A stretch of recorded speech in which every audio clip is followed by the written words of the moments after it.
Dostlar selamlar. 24 Eylül Çarşamba bültenine hoş geldiniz. Çarşamba günleri için hedef oranımız 1.36.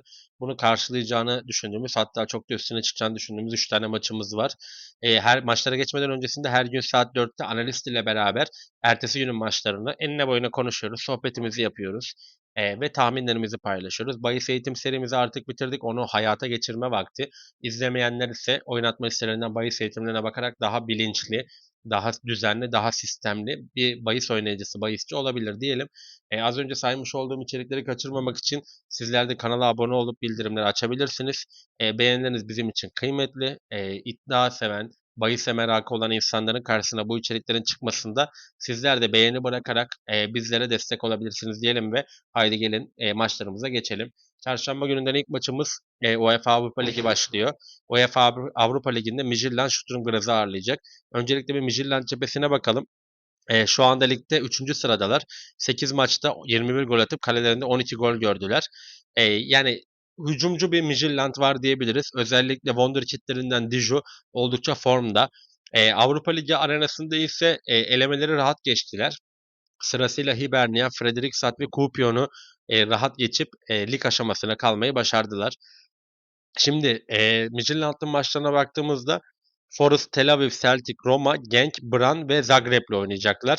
Yani Sturm Graz görece burada Forest'tan, Celtic'ten, Roma'dan biraz daha düşük bir takım. O yüzden burada Midtjylland'ın ben atak futbolu tercih edeceğini düşünüyorum. Zaten kendilerine ait bir oyun yapıları var ama yani burada iç sahada Sturm Graz'ı ağırladığınız bir maçta hücum oynamakla Nottingham Forest deplasmanında hücum oynamak arasında dağlar kadar fark var. İkisi arasında git geldi. Ben bu maçı seçerim zaten. Sturm Graz cephesine bakalım. Sturm Graz'da şu anda Avusturya Ligi'nde 5. sırada 5 maçta 3 galibiyet 2 mağlubiyet aldılar. 9 gol atarken kalelerinde 4 gol gördüler. Sturm Graz'ın Avrupa arenası kısmına baktığımızda ise playoff'larda aslında Şampiyonlar Ligi aşamasına kadar gittiler. Playoff'larda Bodo Glimt'e ilk maçta 5-0 yenildikten sonrasında kendi sahalarında 2-1 kazansalar da Bodo Glimt turu almayı başardı. Onlar da hücum futbolunu seven, bir kültürü olan aslında senelerdir aynı oyunu oynamaya çalışan bir Avusturya temsilcisi. Ben bu iki takımın arasındaki maçın ilk yarısının 0-0'la sonuçlanacağını düşünmüyorum. O yüzden buradaki benim ana ve tek tercihim maç özelinde ilk yarı 0.5 üstü oldukça ideal görünüyor. O yüzden burada yani Midtjylland hızlı başlamaya çalışır. Sturm Graz'ın bir kültürü var. Onlar da buradan puan koparmaya çalışacak ama yani Midtjylland takımına, Midtjylland hücumuna tamamen %100 kapanarak buradan puan almak zor. 0-0 bitmesi bu maçın çok zor. O yüzden benim buradaki ana ve tek tercihim ilk yarı 0.5 üstü olacak. Perşembe gününden ikinci maçımız AZ Alkmaar Zwolle ağırlayacak Hollanda Ligi'nde. AZ Alkmaar cephesinden baktığımız zaman Groningen'i 4-1 ile geçtikten sonrasında Volendam deplasmanında 2-2 beraberlikle sahadan ayrıldılar. Nakbireda'yı 1-0 ile geçtiler. Son maçta ise Herakles'i 2-1 ile geçmeyi başardılar. Formda bir Alkmaar var diyebiliriz. Twente'ye Zvolle'ye baktığımızda ise Twente'yi 1-0 yenerek sezona bir giriş yaptı. Sonrasında Telstar'ı deplasmanda 2-0'la geçmeyi başardılar. Utrecht'e 2-0 yenildiler ve son maçta Ajax'a ise 3-1 mağlup oldular. Ajax maçını referans aldığımızda Zwolle 0.53'lük bir XG üretti. Toplamda 8 şut atarken aslında 2 tane net kaçırdıkları pozisyon vardı. Zwolle pozisyona girebilen bir takım. Benim buradaki hani bu maç özelinde form durumlarına baktığımızda, oyuna baktığımızda, biraz daha aslında varyasyonel kısma baktığımızda ana tercihim benim Alkmaar'ın 2 gol atarak kazanacağı yönünde olacak. Yani bu maç özelinde 1 ve 1.5 üstü oldukça ideal görünüyor. Burada Alkmaar kazanmak istiyorsa Zwolle de pozisyona girdiğini düşündüğümüzde Alkmaar'a ben burada minimum 2 gol atacağını düşünüyorum. 1 ve 1.5 üstü günün ideallerinden diyebiliriz. Çarşamba gününden üçüncü ve son maçımız ise temsilcimiz Fenerbahçe Zagreb deplasmanına gidiyor. Maça geçmeden öncesinde videoyu şu ana kadar izlediğiniz için çok teşekkür ediyorum.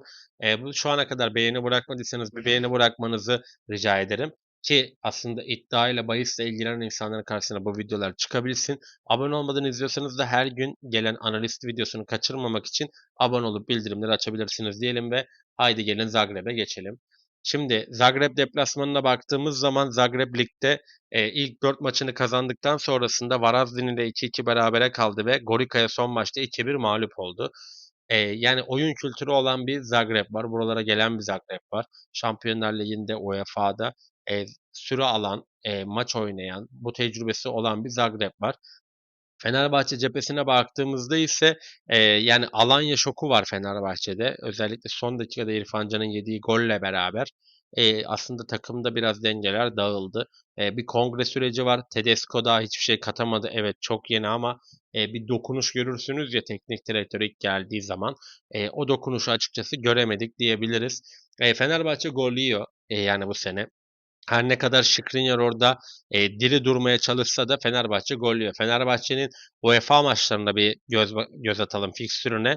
Zagreb deplasmanından sonrasında içeride Nice ve Stuttgart'ı ağırlayacaklar. Pilsen deplasmanına gidecek Fenerbahçe. Daha sonrasında içeride Macar temsilcisi Ferencvaros'u ağırlayacak.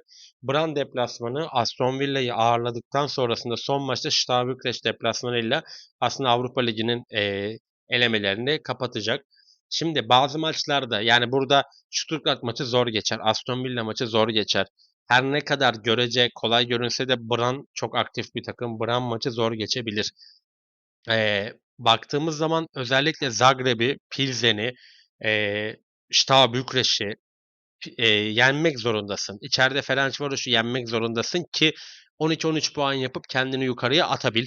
En azından içerideki maçlardaki hata lüksün artabilsin. Ama ben burada her halükarda her ne kadar Fenerbahçe'nin kazanabileceğini düşünsem de Zagreb deplasmanları özellikle bu Hırvatistan, Çekya, Avusturya gibi deplasmanlar genelde zorlu geçer. O yüzden ben burada Zagreb'in bir gol atacağını düşünüyorum. Kulenovic oldukça formda forvetleri. Baktığımız zaman Belio aslında formda Rapid Wien'de 19 gol attıktan sonrasında Zagreb'e transfer oldu. Bir Almanya geçmişi de var Belio'nun. O yüzden ben burada ana ve tek tercihim benim. Her ne kadar Fenerbahçe'nin kazanması gerektiği bir maç olsa da tabii bu da bir panik yaratacak ama Fenerbahçe maalesef pozisyon veriyor. O yüzden burada Zagreb'in bir golü kıymetli görünüyor. Ben burada Dinamo Zagreb Fenerbahçe mücadelesinde Zagreb'in bir gol atacağını düşünüyorum. Ev 0.5 üstü benim kafamda oynadığım Zagreb Fenerbahçe maçında ideal görünüyor diyebilirim. İzlediğiniz için teşekkürler. Sizler de her gün 4'teki analiz programını kaçırmamak ve bahis eğitimleriyle öğrenerek kazanmak için abone olabilirsiniz. Videoyu beğendiyseniz beğeni bırakmayı unutmayın ki diğer insanlara da ulaşabilsin. Maçlara dair görüşlerinizi yorumda paylaşırsanız oradan da fikir alışverişi yapabiliriz. Unutmayın bahiste para böyle kazanılır.